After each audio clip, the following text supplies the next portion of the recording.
All right, so number one thing, always make sure when we're graphing, we want to make sure we're in the right mode. So our mode, we want, again, to be in radians when we're graphing. So, we got, instead of 90, we're dealing with pi over 2, pi, 3 pi over 2, 2 pi, yada, yada. Okay? All right, ladies and gentlemen, so this is what we're doing today. We're doing 6-5. Again, we just did 6-4, which was graphing sine and cosine. 6-5 is graphing all the other ones. Tangent, cotangent, secant, cosecant. Okay, and that's our goals for today. We're going to move these things around. I'm going to work on goal number 2 first. Okay, I like teaching you cosecant and secant because I think you'll feel confident if you see secant and cosecant first.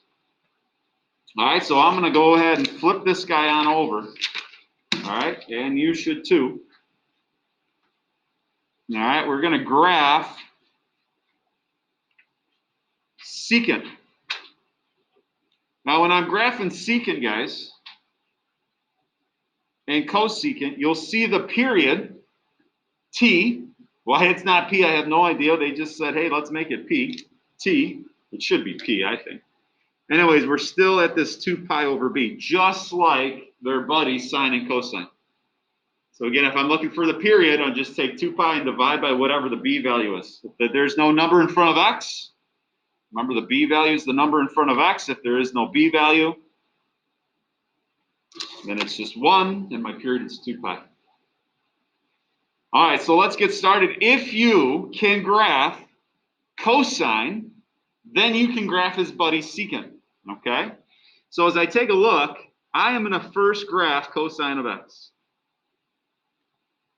All right, and we learned this yesterday, right?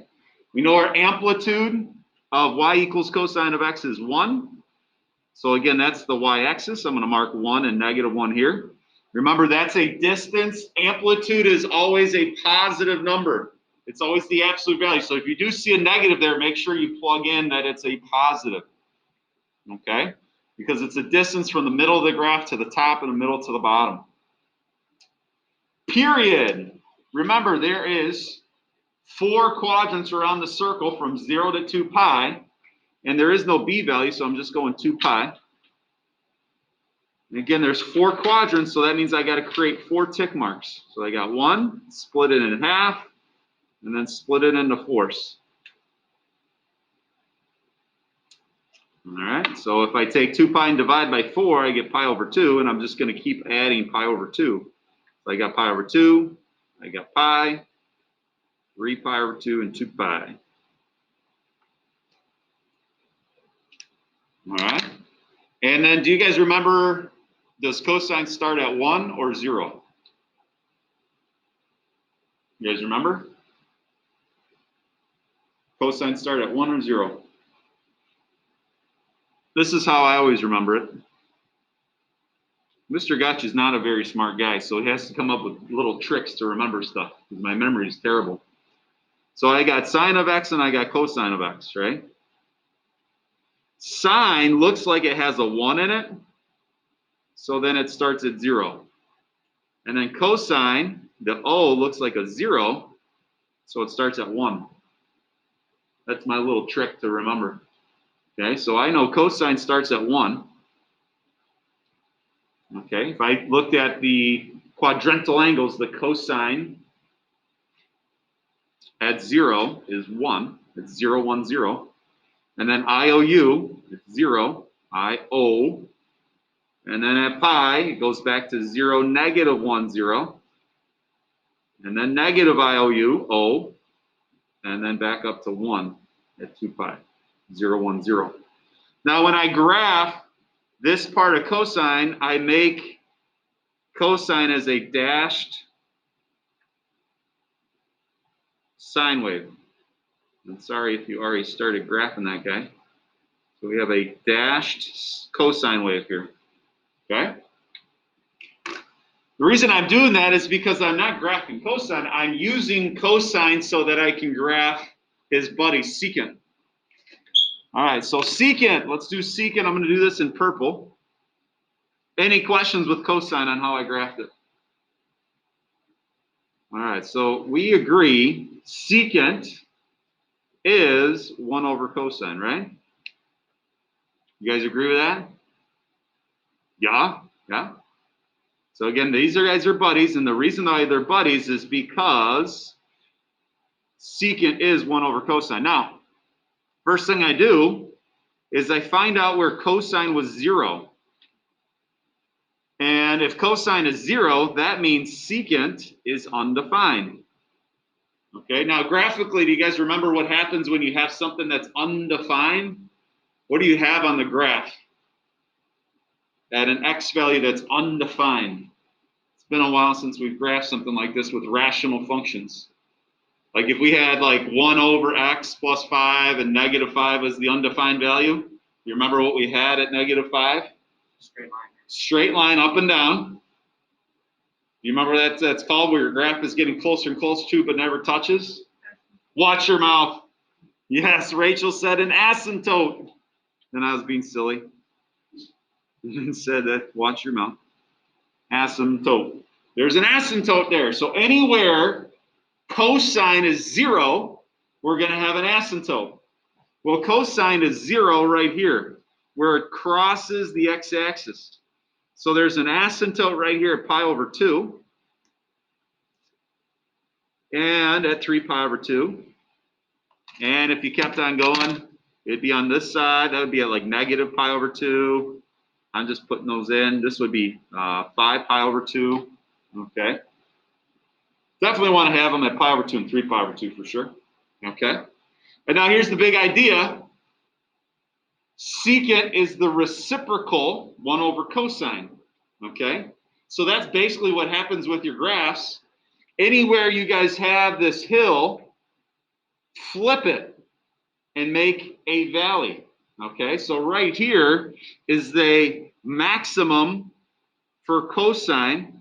So now that's going to be a minimum for secant, his buddy. And you see how cosine has this little valley. Okay, this is the minimum of that valley. Well, now that's the maximum for secant. And that same thing happens over here. So again, secant is the reciprocal, which means just flip it, 1 over cosine. So basically take all the hills and valleys and flip-flop them. This hill is now a valley for secant. This valley is now a hill. And that's my graph. Okay? Beautiful thing, guys, you can always graph this in your calculator. Like, I don't know what secant looks like. I wasn't paying attention. I'm playing Justice League. Zack Snyder's cut just came out, right? I got to get all 4 hours of that thing in. Well, first thing is, here's cosine, just a reminder, cosine of x. Make sure you're in radians, right? Mode, radians, we talked about that. So here's cosine, right? Look at that pretty graph. And now I got to go to y equals. I got y2, that's secant. Now there's no secant button, guys. But there is a 1 divided by cosine button, or buttons. So that 1 divided by cosine is secant. I graph it, and now here's my hills and valleys. Hills and valleys, hills and valleys. Okay? Hopefully that helps. Okay? Now, your graph will not show the asymptotes, but there's definitely an asymptote here. Pi over 2, there's one right here at 3 pi over 2, okay? Unless you have like an old model 84, one of those black and white editions, okay? You might see the asymptotes. Do you have one where it shows the asymptotes? Yeah, can I see that? All right, so, oh, geez. Sorry, do you see the asymptote on this? No, you don't see it. Anybody have an 83 in here? No?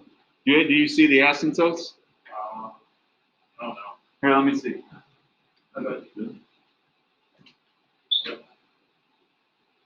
All right, so if you have an 84, you don't really see those asymptotes you're on, but if you have a TI 83, okay, there's a few of you guys that have those.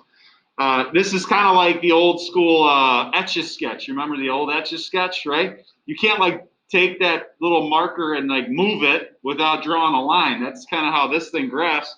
It starts graphing up here, and they go, oh my gosh, the next point's way down here, so they connect the dots. just understand, you 83 people, that is basically drawing that asymptote. That this curve here goes on forever and ever, up, up, up, and down, down, down, down here. Okay, but you definitely see those asymptotes on the 83. Okay, you guys have any questions with that? Just know that's really not, part of the actual graph. Okay. Another nice thing, guys, with the calcs, and guys, your homework is a lot of multiple choice in this section, so you can graph it and get an idea what it looks like. And then you can use your graphing calculator to kind of get an idea of some of these values.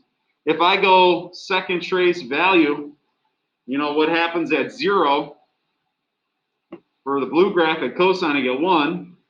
And if I press up for 1 over cosine or secant, I get 1. And then if I want to type in pi over 2,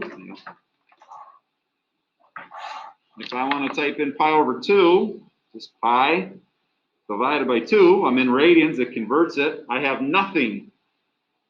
Okay, well at pi over 2, there's an asymptote there, that's why there's nothing there. Okay, and if I want to type in pi, well, I get -1. Well, that's what we have right here. At pi, it's at -1. Okay, so you can use your calculator as a resource and be able to answer these questions pretty easily. Right? You guys have any questions with number 5? So as I'm going through, same idea with secant, secant, cosine, and now cosecant and sine. I'm going to go ahead and graph sine here. So for example 6, if you can graph sine from yesterday, my amplitude is 1, my period is 2 pi. So again, here's 1. Here's my period where it starts replicating. I split that in half. I split into 4. So there's 4 tick marks, like 4 quadrants. And we got pi over 2. We got pi, 3 pi over 2, 2 pi. Okay. So again, sine, my little trick. Sine looks like it has a 1 in it, so it starts at 0. So sine starts at 0. And then it goes up. And then it goes down. And then it goes down. And then it goes up. So again, that's 1 period, and then it starts replicating after that. And again, we're not really wanting to graph sine, we're just using that so we can graph cosecant. Okay, so that's what sine looks like, rough sketch from yesterday. Well, we really want to graph this guy, cosecant. So again, reminder, that is 1 over the sine of x. Well, again, anytime I have sine of x is 0, that's undefined, which means that's an asymptote. So that's the first thing I do is I draw my asymptotes. Where do you guys see the asymptotes at? Shout them out online, shout them out in person. What do you guys see? Asymptotes. Where is sine 0 on my graph? What tick marks is sine 0?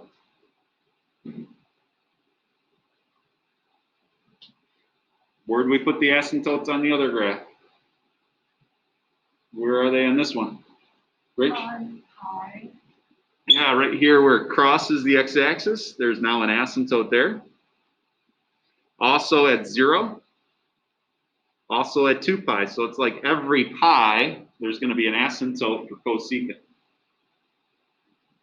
And then again, cosecant is the reciprocal, 1 over sine. So that means flip it. So if you see this big old hill for sine, that means it's a big old valley for cosecant. And there's a big old valley here. That's the minimum. Well, now that's going to be the maximum, my big old hill. So the purple part is really cosecant. It's got asymptotes at here at 0 pi and 2 pi, where it crosses for sine, the x-axis. That's y value 0. And then we got flip the hills and valleys. It's the reciprocal function. Okay, you guys have any questions? So that's pretty easy. It's basically an extension of what we learned yesterday. Okay, so last but not least for this page, and then we'll talk about the 2 oddballs, tangent and cotangent. So if I see y equals -2 secant of 1/2 x, okay, well, the first thing I need to do is I need to graph his buddy cosine. All right, so I'm going to go ahead and graph his buddy, which is y equals -2 cosine of 1/2 x.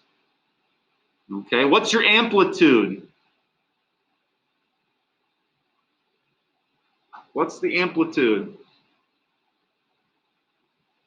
What do you guys say? What's the number in front? -2, so that's your A value, -2. But when they ask you for amplitude, they technically want the positive value because it's a distance. So if my math lab's asking you, I would put +2 in. There is a negative, that's your reflection. So I'm going to mark those as 2 and -2 here. And then period, this is your B value. So we talked about period is 2 pi over B. So in this case, I'm going to take 2 pi and divide by 1/2. Well, if you take 2 pi and divide by 1/2, what does it turn into?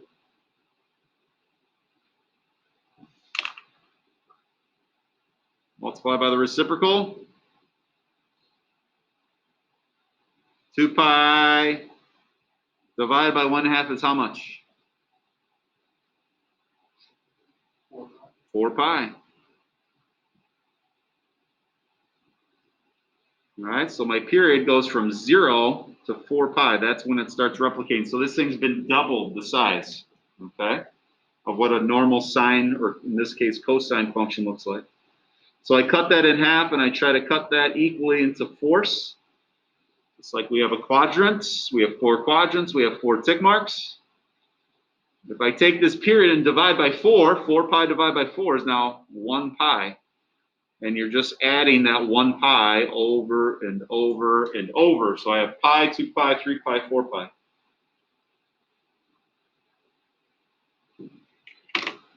All right, where does cosine start?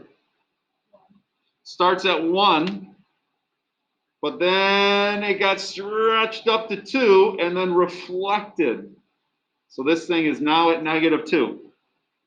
And now on my graph, there's nowhere to go other than up, right? I can't go below -2. So I go up, I go up, I go down, I go down. And again, this is what the graph looks like. Remember, it's not zigzags. They're not lines. They're curves. It's a wave. So if you can graph this guy, now you should be able to graph secant with those same characteristics. First thing I do is asymptotes. Where do you guys see asymptotes at? What do you got? Where would be my asymptotes? Pi, 3 pi. It's where it crosses the x-axis are my new asymptotes. So basically anywhere there's an odd pi, like 5 pi would be over here, -1 pi would be on that side. And now I'm going to take these hills and valleys and flip-flop them. Okay, I've got a big old valley here, so now it's a big old hill. This is a big old hill. I make my big old valley now. This is a big old valley. This is a big old hill. Okay. How's that? Anybody have questions? Questions? You guys good? Pretty graph? Okie dokie. So now we got to switch gears here. That is how to graph sine and cosine. People at home, if you have questions, please let me know. Are we understanding? Where are we at? Thumb-wise? Thumb? Move on? Gotched it? Okay.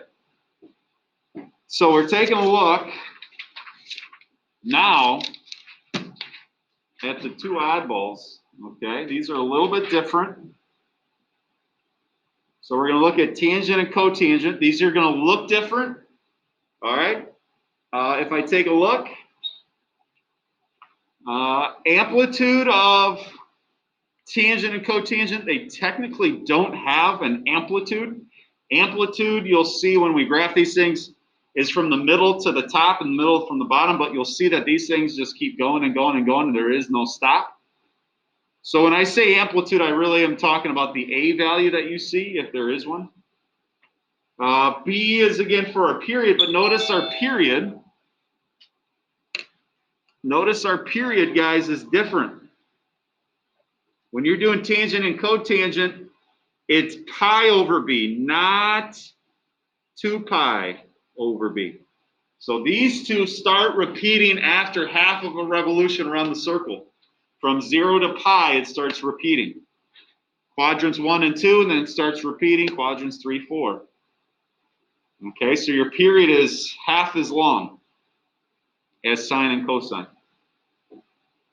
The ones that we mostly talk about, guys, is just the A and the B value and what that does to tangent. Let's go ahead and graph tangent so we get an idea what this thing looks like.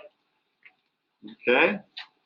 For us to do this, I like to talk about our unit circle as we go around for the first time. So again, remember, this is 0. This is pi over 2.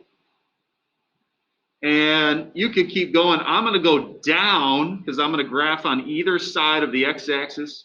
If I go down negative 90 degrees, this is negative 90, which is negative pi over 2. Okay, and then the three numbers that we have is 0, 1, 0. And this is IOU. This is negative IOU. And remember, this is in terms of SOHCAHTOA. SOHCAHTOA, SOHCAHTOA, SOHCAHTOA. So when we graph these things, we are graphing tangent. We want the third one. Okay, so far so good. All right, so when I have tangent of 0, here's 0.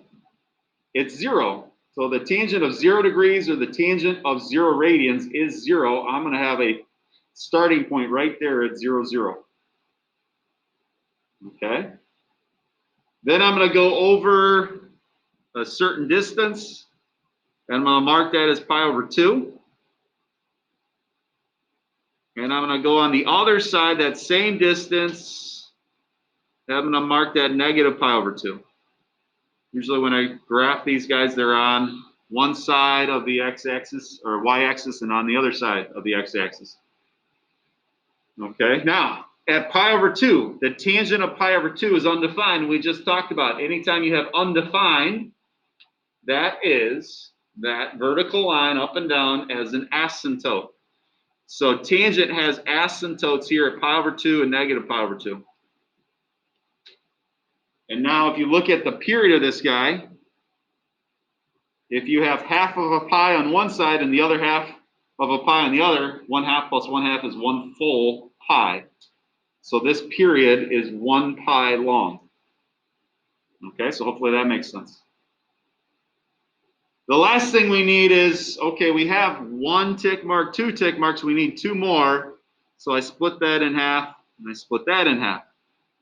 Well, if I have half of a pi and I split that in half, now I have 1/4 of a pi, right? Or pi over 4. And on this side, that's negative pi over 4. So far, so good.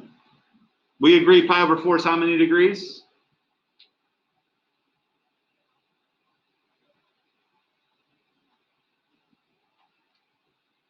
You guys okay with 45 degrees, right? You look at your little pinwheel. So we got to figure out what's the tangent of pi over 4. What's the tangent of 45 degrees? Right? 45 is in quadrant 1. So I drop my triangle. I have my 45, 45, 90. For my triangles, I use root 2, root 2s, and 2s. That's O over A. So I get root 2 over root 2, which is 1. So in this case, here's 1. Here's negative 1. This guy goes up to the right. So far, so good? Well, when I do tangent of negative pi over 4, that's tangent of negative 45 degrees. And we talked about, well, when I go negative, that's in the fourth quadrant. I go down negative 45 degrees. So that's a 45-degree angle. And across from this 45 is a negative root 2 because we're going down. And that's a positive root 2. So the tangent, the TOA of this guy would be a negative root 2 over root 2, which is negative 1. So tangent of negative 45, tangent of negative pi over 4 is negative 1. So that's why this one's going down to the left. Okay? So again, what tangent looks like, this thing is like a little S curve going up to the right and down to the left. And this represents one period. Now, they start repeating. They take this and cut and paste, cut and paste. So you would see, another period here. There'd be another asymptote. Split it right in the middle. It looks something like this. Over and over and over. Okay? So they would do it on this side as well. Okay? So as I take a look, nice thing is you guys can always use your calculators on your quizzes and tests. As I type this guy in, I get the tangent of x. And I'm in my Zoom 6, Zoom Standard. I graph this thing, and you'll see your tangent functions going up to the right and down to the left. Okay, so as I take a look, second tan, second trace, plug in some values. What happens at 0 for tangent? I get 0. What happens at pi over 4? Pi divided by 4, I get 1. What happens at pi over 2? There's nothing. Well, because there's an asymptote right here. Okay? So we have an asymptote right there at pi over 2. Okay? Any questions, y'all? All right. So if we see tangent, then it's nice to see what the next guy looks like, which is cotangent. All right? Do you guys have any questions with tan? Okay. So if we can do tangent, then cotangent is very similar. Same, but different. Remember, cotangent is 1 over the tangent of x. Okay, so at any point, tangent of x is 0. That's undefined, which again is an asymptote. So as I take a look, right here at 0, tangent of 0 is 0. Well, that means cotangent is undefined right there. Okay?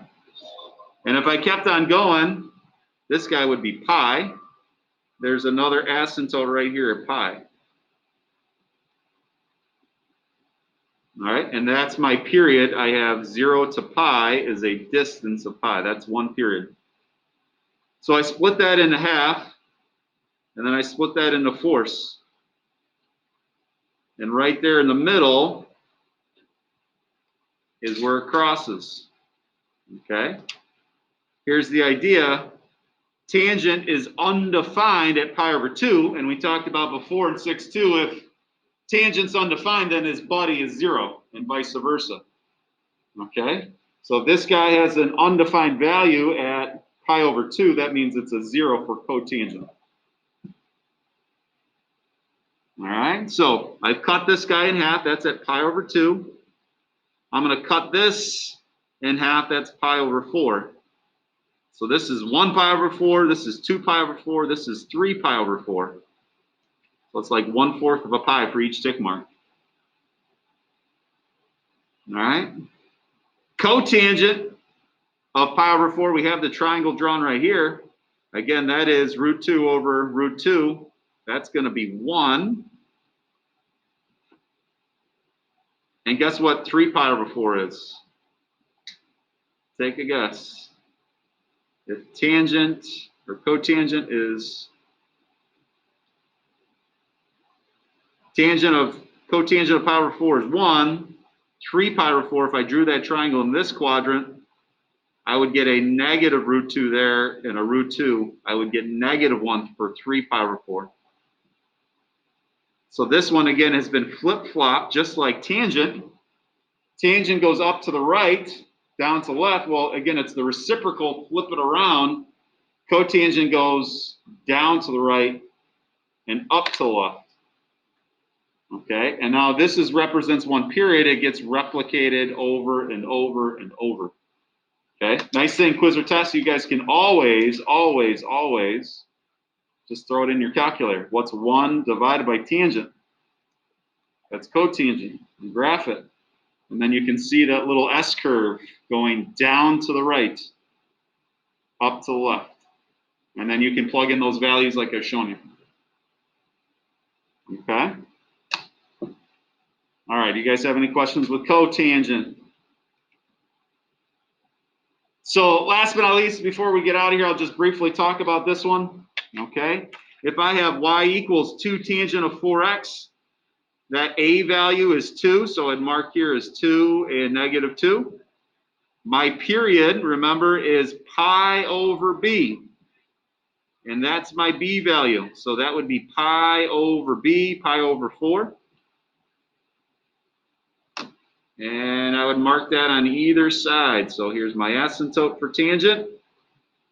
So I try to give that about the same distance across. So this represents one full period from here to here is pi over 4.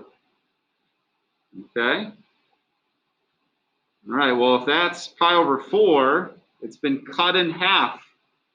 So if I divide that by 2, I think 2 over 1, that turns into pi over 8. So this tick mark is pi over 8, and that's pi over 8 negative.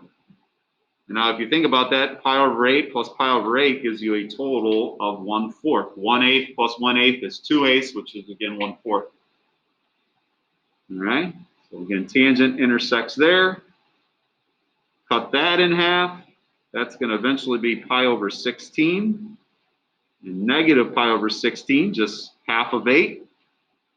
And again, tangent goes up to the right and down to the left, but it's been stretched a little bit by a factor of 2.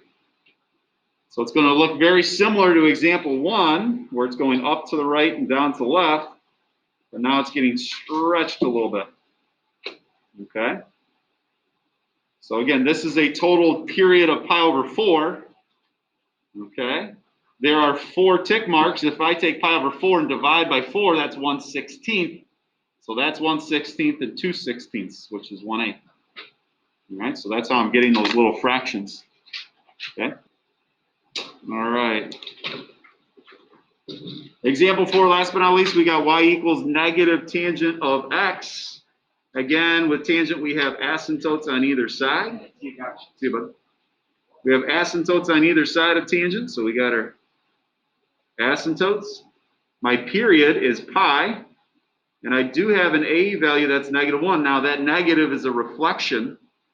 So the idea is this thing is going to go down now. The idea is that it's going to look like this guy, but it's going to flip. Okay? So let's plug in our period. We know the whole period is pi. So half of that is pi over 2. And a fourth of that would be pi over 4. Now tangent, that's a negative in front, is going to go down to the right and up to the left. And ladies and gentlemen, that is it. That is all that we have for tangent for today. You guys give your My Math Lab a shot and see how it goes. Come with me with questions. Have a great day.